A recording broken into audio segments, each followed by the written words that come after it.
to our happy place, filled with love and Jesus' grace.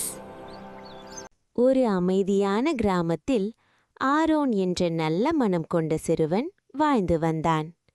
அவனுக்கு இயற்கையும் விலங்குகளும் மிகவும் பிடிக்கும். ஒவ்வொரு மாலையும் அவன் காட்டுப்பாதையில் நடந்து சென்று பறவைகளின் பாடல்களையும் காற்றின் இசையையும் ரசிப்பான். ஒரு நாள் மாலை சூரியன் மெதுவாக மறைந்து கொண்டிருந்த நேரத்தில் ஆரோன் காட்டு வழியாக நடந்து கொண்டிருந்தான்.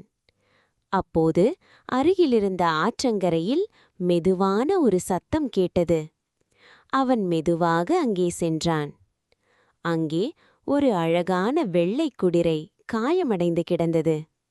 அதன் வெள்ளை முடிகள் நிலவொளியில் ஜொலித்துக் கொண்டிருந்தன. அந்த குதிரையை பார்த்த ஆரோனின் மனம் மிகவும் கவலையடைந்தது.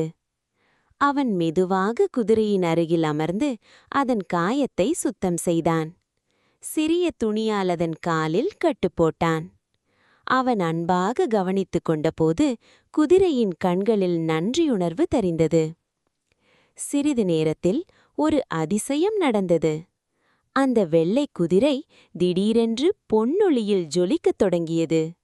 அதன் முதுகில் பெரிய வெள்ளை இறக்கைகள் விரிந்தன. முழு காடும் மந்திர ஒளியால் நிரம்பியது. ஆரோன் ஆச்சரியத்துடன் பார்த்து கொண்டிருந்தான். அந்த மந்திர குதிரை ஆரோனை தனது முதுகில் ஏற்றிக்கொண்டது. பிறகு இருவரும் மேகங்களை தாண்டி விண்ணில் பறக்கத் தொடங்கினர். வானத்தில் ஆயிரக்கணக்கான நட்சத்திரங்கள் ஜொலித்தன. வானவில் போன்ற ஒளிப்பாதைகள் அவர்களை சுற்றி பிரகாசித்தன. சிறிது நேரத்தில் அவர்கள் ஒரு அற்புதமான மேக ராஜ்யத்தை அடைந்தனர். அங்கே மேகங்களால் செய்யப்பட்ட அரண்மனைகள் இருந்தன. ஒளிரும் நீர்வீழ்ச்சிகளும் பறக்கும் அழகான பறவைகளும் இருந்தன. அந்த இடம் முழுவதும் அமைதியும் மகிழ்ச்சியும் நிறைந்திருந்தது. அந்த மந்திர உலகத்தில் ஆரோன் ஒரு முக்கியமான உண்மையை கற்றுக்கொண்டான். மற்றவர்களுக்கு கருணை காட்டும் இதயம் மிகவும் விலைமதிப்பற்றது என்பதை அவன் புரிந்து கொண்டான். பின்னர் அந்த மந்திர குதிரை ஆரோனுக்கு ஒரு ஜொலிக்கும் தங்க இதயத்தை பரிசாக கொடுத்தது. அது அன்பும் கருணையும் நிறைந்த இதயத்தின் அடையாளமாக இருந்தது. அதற்கு பிறகு ஆரோன் தனது கிராமத்திற்கு திரும்பினான். ஆனால் அன்று நாள் முதல் அவன் இன்னும் அதிக அன்புடன் எல்லோருக்கும் உதவ ஆரம்பித்தான்.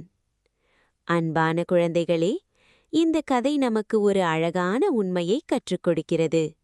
நாம் மற்றவர்களுக்கு கருணை காட்டும் போது கடவுள் நம் வாழ்க்கையில் அதிசயங்களை செய்கிறார். லைக் பண்ணுங்க, ஷேர் பண்ணுங்க, சப்ஸ்கிரைப் பண்ணுங்க.